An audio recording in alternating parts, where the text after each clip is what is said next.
Emilio Durkheim. Vida. Nació el 15 de abril de 1858 en Epinal, Francia. Creció en una familia de rabinos, pero más tarde recurrió al agnosticismo. Se dedicó más al campo académico que al teológico. Le interesaba aprender sobre los métodos científicos y los principios morales que guiaban la vida social. Estaba interesado principalmente por contribuir a la dirección moral de la sociedad. Entre 1882 y 1887 enseñó filosofía en varios institutos de la región de París. Realizó un viaje a Alemania, donde se encontró con la psicología científica. Después de ese viaje publicó varios trabajos que hacían referencia a las experiencias que obtuvo en aquel país. Con esas publicaciones consiguió dar el primer curso de ciencia social en una universidad francesa. Su curso más importante trató sobre la educación moral. Su propósito era comunicar a los educadores el sistema moral que transmitieran a los jóvenes, con el fin de detener la degeneración moral que percibía en la sociedad francesa. Obras. Entre sus principales obras pueden destacar la tesis doctoral que en 1893 publicó, llamada La división del trabajo social. Su tesis en latín sobre Montesquieu, su principal trabajo metodológico, Las reglas del método sociológico, publicada en 1895. Posteriormente, El suicidio, donde aplicó las reglas mencionadas anteriormente. Siendo el año de 1898, fundó la primera revista de sociología, y en 1912, Las formas elementales de la vida religiosa. Pensamientos y creencias. En sus afanes por remediar el desorden moral que reinaba en la sociedad, sugirió que se realizaran acciones como la represión dura de los que fomentaban el odio hacia otras personas. Solicitaba al gobierno el hacer público el mal comportamiento de la gente. Entre 1928 y 1962 se interesó por el socialismo. Sin embargo, este socialismo era diferente al que representaba Marx. Inclusive señaló que el marxismo era un conjunto de hipótesis dudosas y anticuadas. Para él, el socialismo representaba un movimiento encaminado hacia la regeneración moral de la sociedad, por medio de la moralidad científica. Por ello, no sentía interés en los aspectos políticos y económicos del socialismo de Marx. No consideraba al proletariado como la salvación de la sociedad y se oponía a la violencia y agitación. En resumen, suponía que el socialismo consistía en un sistema que siguiera los principios morales descubiertos por una sociología científica. División del trabajo. Para Durkheim, la división del trabajo era un hecho social material, puesto que constituía la principal pauta de interacción con el mundo social. Por densidad mecánica se entiende que es la cantidad de personas de una sociedad y el grado de interacción que se produce entre ellas. Un aumento en la cantidad de personas más un aumento de su interacción, es decir, la densidad dinámica. Conlleva un aumento de la competencia por los recursos escasos y una lucha más intensa por la supervivencia entre los diversos componentes paralelos y similares de la sociedad primitiva.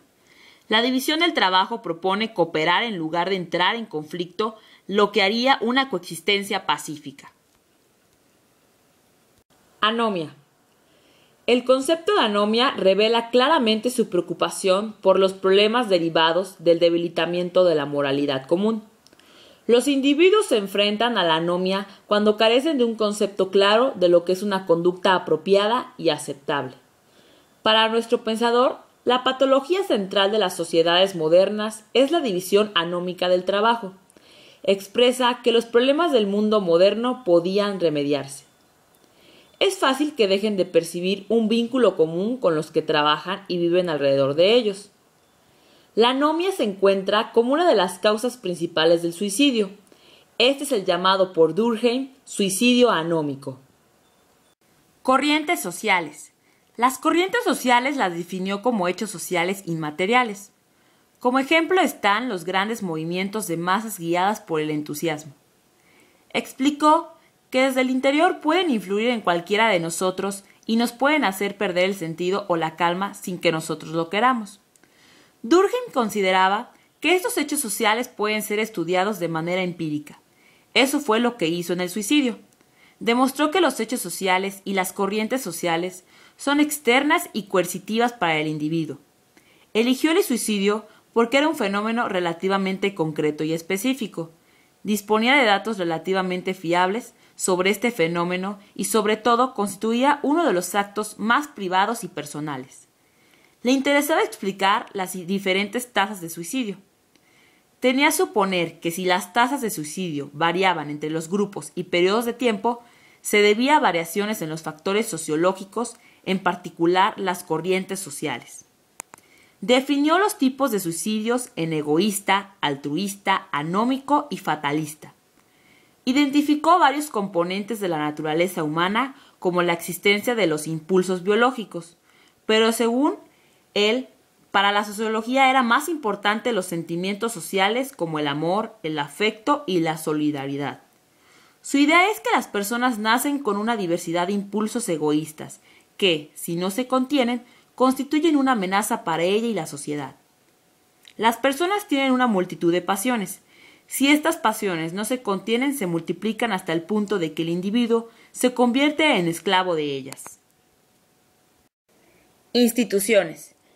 Las instituciones las veía como formas de obrar y pensar fijas, que no dependen de la voluntad de un individuo, de grupos e incluso una generación, sino que éstos la encuentran y tienen que ajustarse a ellas. Son tan fijas que es difícil que se modifiquen por la acción de los grupos. Todas estas ideas y conductas contribuyen a mantener el funcionamiento del sistema. Como ejemplo está la religión. Es un hecho social, una institución, un conjunto de ideas y conductas sociales que están establecidas, coaccionan al individuo y refuerzan la cohesión del sistema social. La sociología debe investigar las instituciones, que son todas las creencias y todos los modos de conducta instituidos por la comunidad. Se trataría entonces de investigar el origen y funcionamiento de tales creencias y conductas, que se considera hechos sociales, es decir, realidades que no pertenecen al individuo, sino que su carácter social están por encima de ellos. Para él, lo que una persona puede llegar a ser está determinado por los tipos de lazos que establece con sus grupos sociales. Por lo tanto, si queremos saber de las causas de un comportamiento individual, debemos conocer los vínculos sociales que ha establecido con medios sociales. Contexto social. Durkheim vivió durante la Belle Époque. Este periodo, que comenzó en 1890, se caracterizó por el optimismo y la fe en el progreso, producto de la paz luego de la guerra franco-prusiana. Hubo un gran crecimiento económico en toda Europa que promovió los avances tecnológicos. Se creía que la satisfacción que esto generaba se extendiera a las demás clases sociales, pero esto no sucedió, sino que comenzaron a surgir problemas por la modernización de la sociedad, como la pobreza, la inseguridad y los conflictos entre clases. Estas problemáticas fueron denominadas cuestión social. La Belle Époque finalizó en 1914, con el estallido de la Primera Guerra Mundial. En la época donde vivió Durkheim se le consideró como un liberal.